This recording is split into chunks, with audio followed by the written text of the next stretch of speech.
Welcome to a world with AI. Today, we're looking at a year that's right around the corner, 2026, because this is the year that AI is set to, well, get a body. It's the moment it jumps out of our screens and into our world. And trust me, it's going to change just about everything. So that's the real question, isn't it? What happens when AI is no longer just about crunching data or writing emails, when it can actually see and think and act right here in the physical world with us? Let's dig into what that actually looks like. We're calling this whole moment the 2026 socio-technical inflection. It's a fancy term, but all it means is this is when physical AI gets real. And this massive shift, it's really standing on three giant pillars: giving AI a body, plugging it into the human mind, and, get this, using it to rewrite the code of life itself. Okay, let's start with that first pillar, the body. This is where we see the birth of physical AI.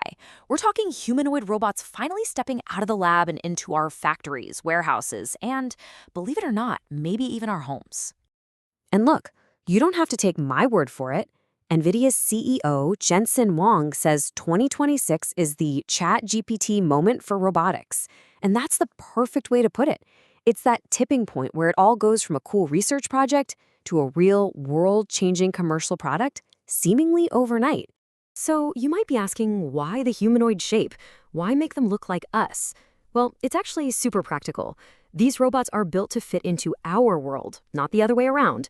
They can use our tools, walk through our doors, and work on our assembly lines without forcing companies to spend billions re-engineering everything. It's genius, really.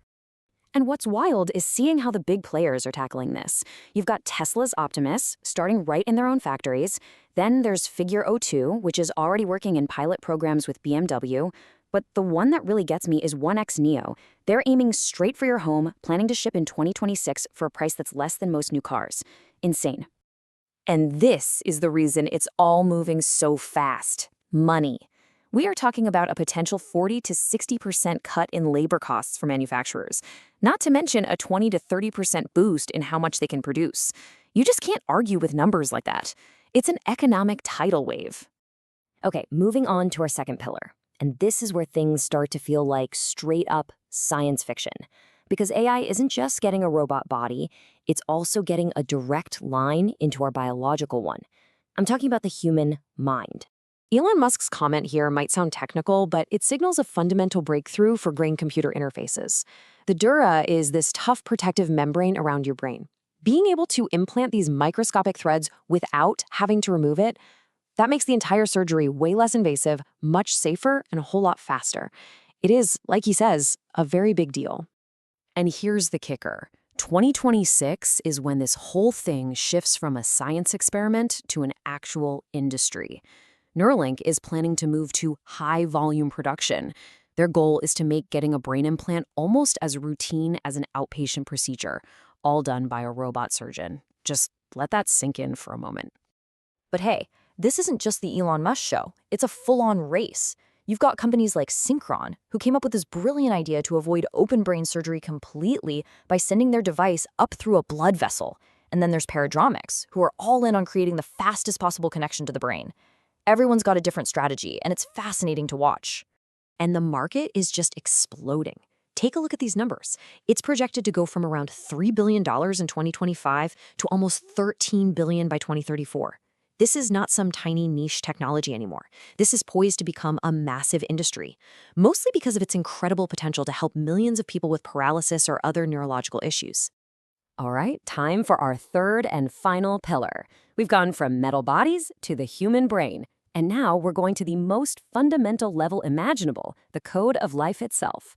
We are talking about AI's new job as a co-author of our DNA. This quote from Stanford's Dr. Lee Kong really says it all. You know how it can take a decade and billions of dollars to develop one new drug? Well, tools like CRISPR-GPT are on the verge of slashing that timeline from years down to months. That is a revolution in medicine. So how does it actually work? Well, the best way to think about it is like giving every scientist a genius AI co-pilot. The scientist just types in what they're trying to achieve, the AI then designs the entire experiment, and, crucially, predicts what could go wrong. It makes the whole process so much easier and accessible, but the human expert is still in the driver's seat, making the final call. And the tech is getting so much safer too. This is a really important point. The old way of doing CRISPR involved literally cutting strands of DNA, which, carries some risks. But now we're moving towards something called epigenetic editing. Think of it less like a pair of scissors and more like a dimmer switch. It can turn genes on or off without making permanent changes to the code. It's a much safer way to treat devastating genetic diseases. So, we have AI in a body, AI in our minds, and AI editing our biological code. These are technologies of unbelievable power. But with that power comes a profound consequence we have to face: the risk of a new, deep, and dangerous social divide. And this isn't some far-off fear. A 2026 report from the White House basically sounded the alarm. They said that unless we are very, very careful, these amazing technologies could end up supercharging inequality and splitting the labor market in two. And you can already see the tension in the system. Just look at this chart. For most people, wages are barely keeping up with the cost of living. The only reliable way to get a decent raise is to constantly jump from job to job. It shows just how fragile things already are for so many workers. And this, right here, is the heart of the matter. The divide we're looking at isn't just about who has more money. It's about fundamental human augmentation. It's a world where the haves might have BCI-boosted minds and custom-designed genetic fixes, while the have-nots are left with the genetic lottery and are being replaced at work by robots. The gap could become biological.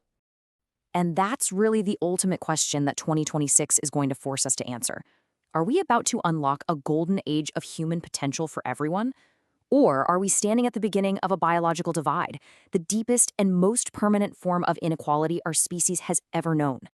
So what do you think? What's the biggest promise or the biggest danger of this whole 2026 inflection? I really want to hear your thoughts, so drop them in the comments below.